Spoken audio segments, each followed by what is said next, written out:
petit mot de frappaillant. Je profite de ballon là, moi. Assis-toi, ballon.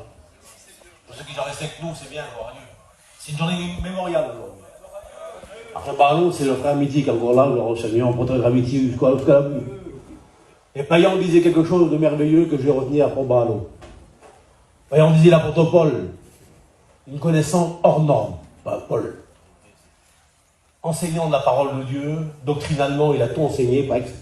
Mais Payan dit, Paul, je l'aime bien, moi. Mais Pierre, c'est beaucoup mieux, Pierre. Pierre a vécu avec Jésus, il a pris dans les bras. À la grande connaissance, c'est merveilleux, frères et sœurs. Il y en a qui disent, moi, je connais mieux que les anciens. L'expérience que frère a vécue, là. Vous la connaissez comme lui, vous? Alors, Paul, c'est gentil, mais Pierre, c'est mieux. Ça, c'est un Pierre.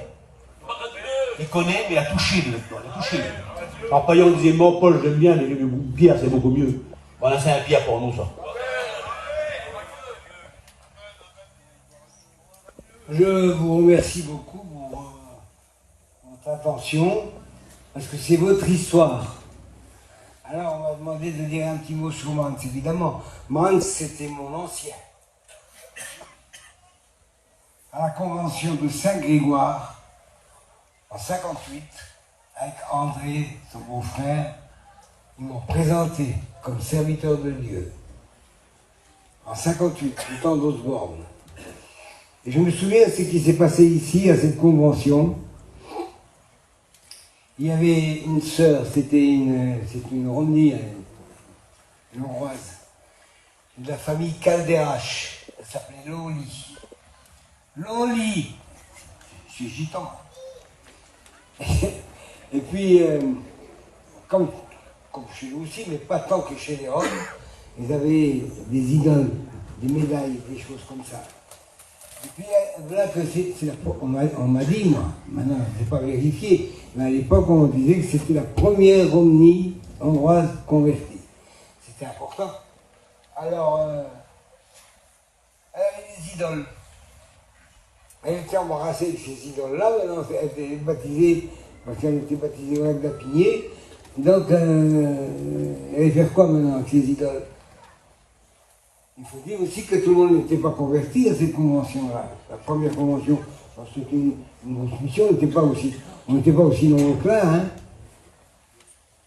Il y avait toute la famille Duval et tout. Et puis, il y avait un paralytique. La famille Duval, Coco, il s'appelait.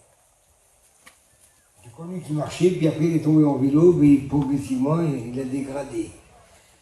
Et on a entendu des cris.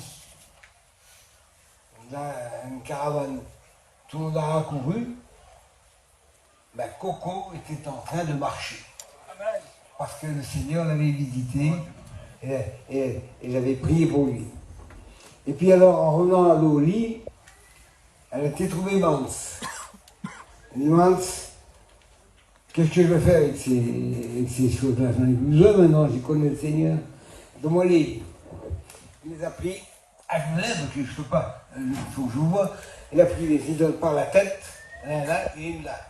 Puis il est parti, je ne sais pas où, il voulait les jeter quelque part. Mais comme il y avait aussi des inconvertis à l'époque, il se demandait qu'est-ce qu'il allait faire avec ces idoles. C'était pas respectueux de tenir comme ça par la tête des idoles. Alors, progressivement, ça a fait un cercle autour de lui. Il ne pouvait pas avancer ni reculer. Alors il a fallu qu'il justifie. C'est la première fois que j'ai écouté Mans prêcher. C'était clair comme du cristal. Je ne connaissais pas, c'était la première fois que je le voyais. Alors il y a un cercle autour de lui. Et il a dit, voilà, regardez, ils sont belles les idoles, hein. Eh ben ça, c'est des artisans qui ont fait ça, qui ont dessiné des beaux yeux. Ils ont des beaux yeux, ils ne peuvent pas vous voir. Regardez les oreilles. Regardez les oreilles, hein. Voilà. Ils ne peuvent pas entendre votre prière. Ils ont des mains. Ils ne peuvent pas vous toucher. Ils ont des pieds, ils ne peuvent pas marcher. Et après, il les a retournés à l'envers. Vous voyez, c'est creux à l'intérieur. Ils n'ont pas de cœur. Ils ne peuvent pas vous aimer. Alors, il dit, de ces dieux-là, voilà ce que j'en fais. Il les a cassés, on a de la place. Hein? Mais oui, mais il y avait des inconvertis qui ne comprenaient pas tout. Moi, le premier, j'étais baptisé du Saint-Esprit, il faut vous dire comment on était enraciné dans les choses catholiques. Baptisé du Saint-Esprit, oh, j'étais choqué. C'est comme si il avait touché quelque chose de sacré. Il l'a cassé. Oh, tout le monde, oh, personne n'a bougé. Et il a dit, vous voyez, ils ont des yeux, ils ne vous voient pas. Ils ont une bouche, ils ne peuvent pas vous parler. Ils ont des oreilles, ils ne vous entendent pas. Ils ont des pieds, ils ne marchent pas, des mains qui ne peuvent pas vous bénir. Et ils n'ont pas de cœur pour vous aimer. Alors ces dieux-là, on les a priés pendant des années. On n'en a plus besoin, nous avons trouvé le barreau d'Ével, il est vivant, il nous écoute nos prières, et il nous aime, il a un cœur qui nous aime, un cœur de père. C'était beau. Il peut vous bénir. Et ils étaient marqués par ce témoignage émouvant. Alors, l'ambiance des réunions, il faut le dire aussi. Il y avait une petite toile de tente, elle n'était pas si grande que celle de Carmin, hein, pas plus petit que ça. Une tente de l'armée. Vous savez, un petit kaki foncé comme ça, elle était ronde. Alors, c'était pas la peine de hurler au micro. Venez, frères et sœurs, la réunion va commencer. Il n'y a pas de micro. Il n'y a pas de courant. Il n'y a pas de chaise. Il n'y a pas de table. Alors comment? Eh bien, les réunions, c'était infinissable. Ça en prenait tous les 5 minutes.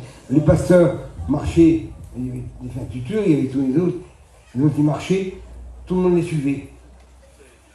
Tout le monde les suivait. Mans entrait dans sa caravane, dans les 2 portes ouvertes devant, et c'était une intimité impossible. Ils étaient devant la caravane, ils attendaient, 15, 20, 30, ils attendaient. Il fallait qu'ils prêchent. C'était l'ambiance du réveil. C'était le Saint-Esprit qui a tiré chacun de ceux qui étaient là. Et il voulait écouter la parole. Quand Mans prêchait, c'était formidable.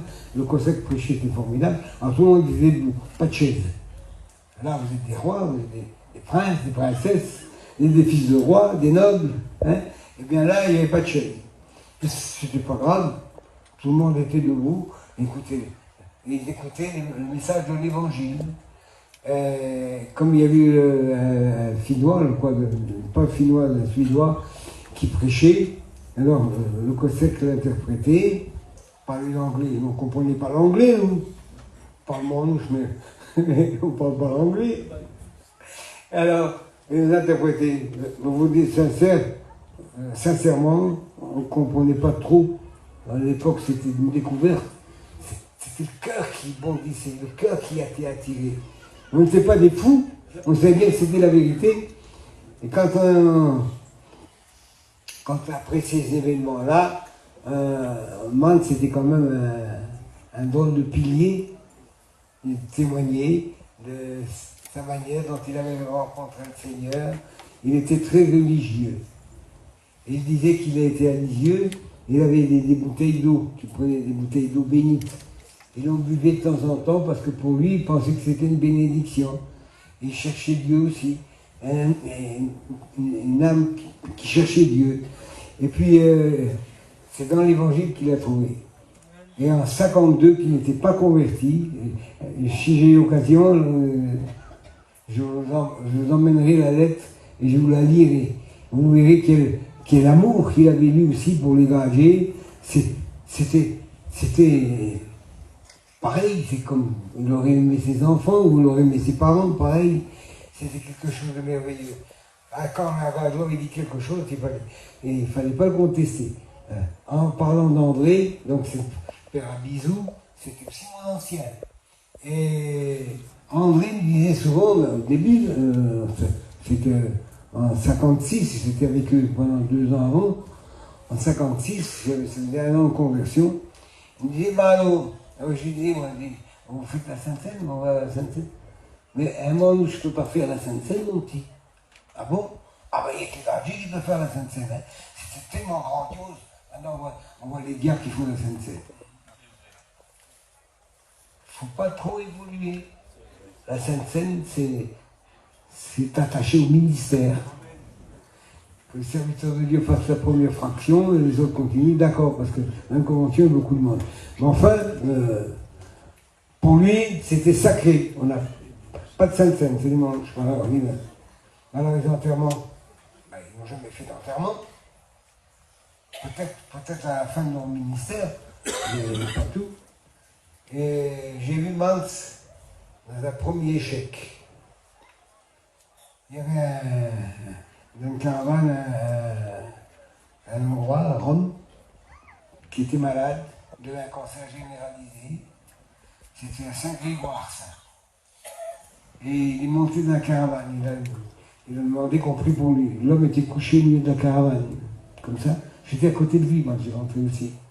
Il a prié le Seigneur pour cet homme. Pour lui, ça ne faisait aucun doute qu'il allait se lever. Et tout en priant pour lui, l'homme est mort. Il était découragé. Découragé comment il pleurait comme un enfant. Mais il faut dire aussi que c'était un homme de prière. J'étais plus avec Mans qu'avec André, parce qu'André, j'ai fait des photos avec lui, mais André, c'était déjà pas la même mentalité. Il aimait le Seigneur, André. On a ouvert l'indivision avec lui, on a fait des réunions à Brest, et c'était quelqu'un, hein, il savait prêcher. Hein. Mais bon, il était un peu timide parce qu'il pensait que les choses, à un moment, je ne pouvais pas le faire. Voilà. Mans, il faisait le culte, lui. Il faisait le culte. Mais attention, l'onction d'huile ne le faisait pas. Il ne faisait pas l'onction d'huile. C'est pour les gardés qui font ça. Un enterrement, encore moins. Hein. Et ils n'étaient pas nombreux, les serviteurs de Dieu. Quand ma mère est morte, j'étais soldat, et je suis dérangé de Marseille pour venir à son enterrement. Où étaient les serviteurs de Dieu? Il n'y en avait pas. J'ai veillé ma mère avec moi et Nico, mon frère, tout seul. Et c'est un pasteur de Lille qui est venu faire l'enterrement en Belgique. Je dis, frère, vous ne pouvez pas faire l'enterrement en Belgique? Et vous croyez qu'ils comprennent le français? Mais si, ils vont comprendre. De toute manière, moi je comprends. Alors. Il est venu jusque là-bas, on n'avait pas un sou pour lui donner pour son voyage. Ben, c'est aussi, bon, si on a l'occasion, on parlera un petit peu de notre dénuement et comment le Seigneur a appelé des malheureux, ceux qui étaient le long des buissons, des manger des harissons. Hein? C'était un repas de fortune, mais de temps en temps, toujours avec des poules. Sinon, ben, si je ne pas de poules, ce n'était pas des gitans. Hein? Bon, ça c'est bien.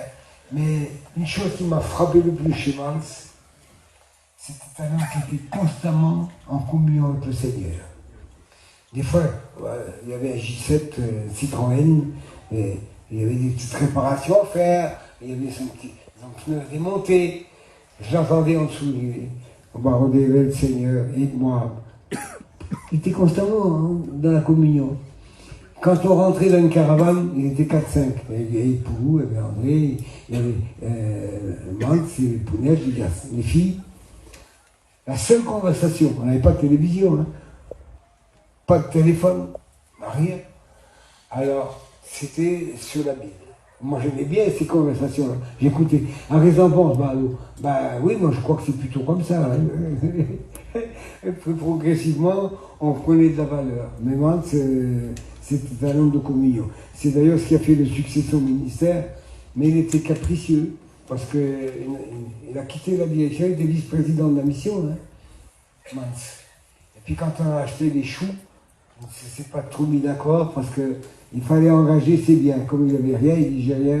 Il dit, on va aller en prison, allez, je laisse tout tomber. Mais il en fait marcher aussi. Il était naïf, tu vois. Moi, il avait son caractère.